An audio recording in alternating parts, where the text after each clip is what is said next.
hello there. Bit of an experiment. I've got a new camera. I bought it as a second camera to my Canon DSLR. It's a Panasonic Lumix G7. It got great reviews and as a video camera, and it fitted the bill with all the elements which I wanted. A fully articulated screen, external microphone. I've got my Rode microphone plugged in, so that it's picking up much wind noise. So I've come for a shortish walk to Garn Prys, which is a little 1600 peak in northeast Wales, and it's a fabulous area. It's an area which is not frequented very often by regular walking fraternity. So I'm going to shoot on Lumix entirely. I haven't brought my little Sony sports cam, and there will be hopefully some drone footage, although it's a bit breezy, so we'll see how that goes. And yeah, I'll be really interested to get back and download and just see what it turns out like. Right, okay, see you later.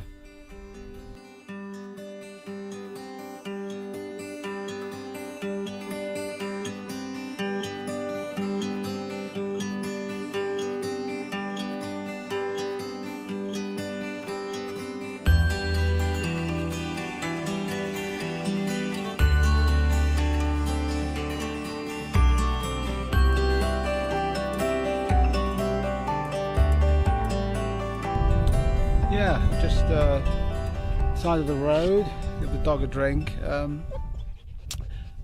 Wondering what to do, whether to go Garn Prys or go up Moel-Eglwys, which is a little hill over there. I've never been up. Yeah, I've just seen about 8 people going up there. They don't look like walkers, they look like tourists. Just t-shirts, shorts, no rucksacks or anything. And the only thing that puts me off going up is the drone. I like to fly the drone. I know a lot of people just don't like, they're offended by drone flying. So if I fly the drone, I usually go somewhere quiet where it's not going to disturb anybody. So I think I will walk up there. I don't suppose they'll hang around for long. And yeah, I also want to look at a wild camping spot up there. There's a nice suitable spot for a wild camp on the top, so I'll catch.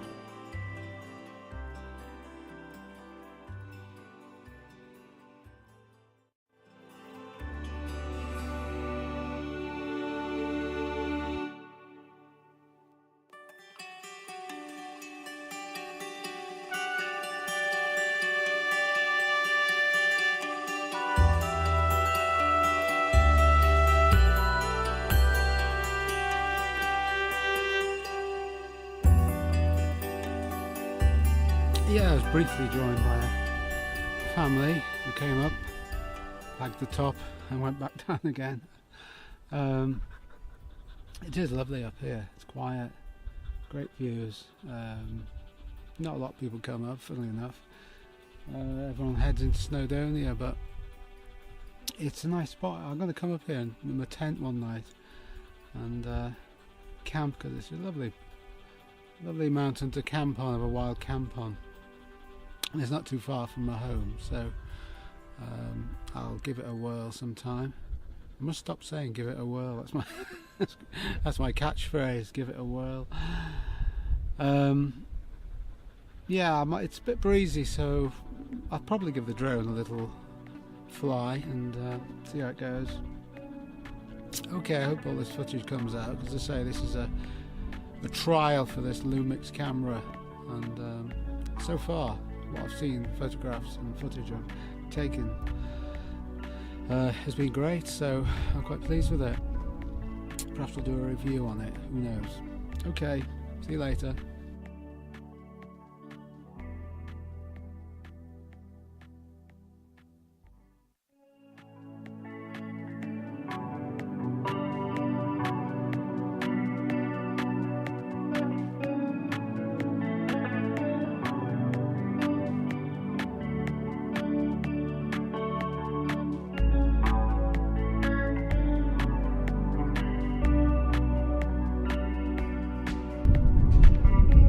Yeah, it's very breezy. I'm not going to fly the drone. I've just checked the weather forecast and it's gusts 15 miles an hour, which is a bit strong for the little Spark. They don't like strong winds, little Sparks. You get a warning high wind velocity, and sometimes they affect the sort of emergency landing, so I don't want to yeah, it's very breezy. I'm struggling to hold the what do you call it, the gorilla pod thing I'm supporting this camera with. It's blowing all over the place. So that's it for now. See how this footage goes. Thanks for watching, and I'll catch you again soon. Alright, ta-ra! Yeah, it's a day after, and I just thought I'd talk about this camera. I'm not an expert, I'm not doing a review here, but just early impressions, first impressions of this Lumix, Panasonic Lumix G7. What can I say, but so far so good. It's for the money, it's great value as an all-round camera and video camera. It looks like it's going to be a great vlogging camera. This is the little baby. You'll probably see a photograph which I'll stick in here, which shows you the different size comparison between the Canon, which I'm shooting on now. This is the Canon Rebel 6 Ti or 750D if you're in the UK. This is the 4/3 mirrorless camera, quite small. It's got the lens hood on, which makes it look bigger. It's a nice little camera. It's plastic bodied, and it's very light, but it feels solid in the hand. What I liked about it, one of the reasons I got it, fully articulated screen, which of course if you're talking to camera, as I am now, you can see yourself in the screen, so you're framed properly, you're not chopping off the top of your head or anything. It's also got an external microphone jack, which I think is essential. And it's so easy to use actually. The dials on the top are for single shots, multiple shots, 4K, self-timer and time-lapse, which is brilliant actually. Just turn around wherever you want, so easy.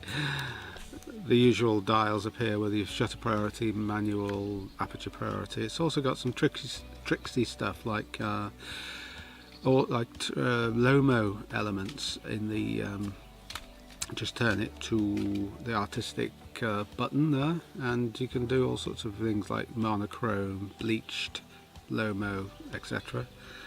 And panorama video. It's just dead easy to use. Yeah, it's apparently, some people say the battery life's not brilliant. I think for limited use, if you're not out days and days and days shooting, it would be fine. If you're going backpacking or something, I think you'd probably be worth getting extra lenses, extra battery or two, but just for general usage it's fine. It comes with the charger, with a lens hood, with the battery of course, with the strap. No case, but I've got plenty of cases, so that's no problem. Downside, I think stabilisation. It doesn't match the Sony 3000, which is a little sports camera I usually use. That's got onboard stabilisation, which is very good. I noticed walking with this yesterday, you got all the movement, you get a bit seasick watching it, so yeah, I wouldn't be using it. I'd still be using the Sony for moving shots. So what will you use this for? Well, as a second camera, certainly for still images, it certainly takes much better stills than the Sony. Certainly for like talking head footage like this, it'd be ideal. When the camera is mounted on a tripod, it'll be fine for video. As I say, its only drawback is moving images, and of course if you have a gimbal, which I don't use, but if you had a gimbal, I'm sure it would be fine, but just for carrying it and moving around. You also have the problem, which I noticed with the Canon was a problem when I filmed the Cloud House video, that it hunts, basically the focus is hunting all the time as you're moving around and panning around. It's not fixing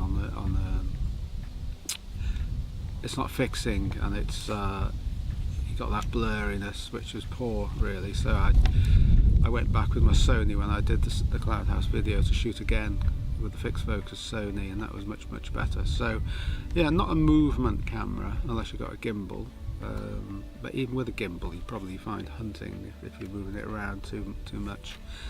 But overall I'm really pleased with it. I think it's going to be a good little addition to the photographic armoury, and I'm not a photographer, just somebody who does a bit of photography and a bit of vlogging, but for somebody like myself, I think for the price it's great.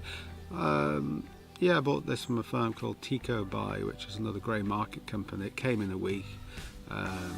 It was about £200 cheaper than Amazon, Jessop's, Wex, all these photographic companies, so I can't fault them really. It came very quickly, so good camera. I'm pleased with it so far. Anyway, see how it goes, eh? Bye for now.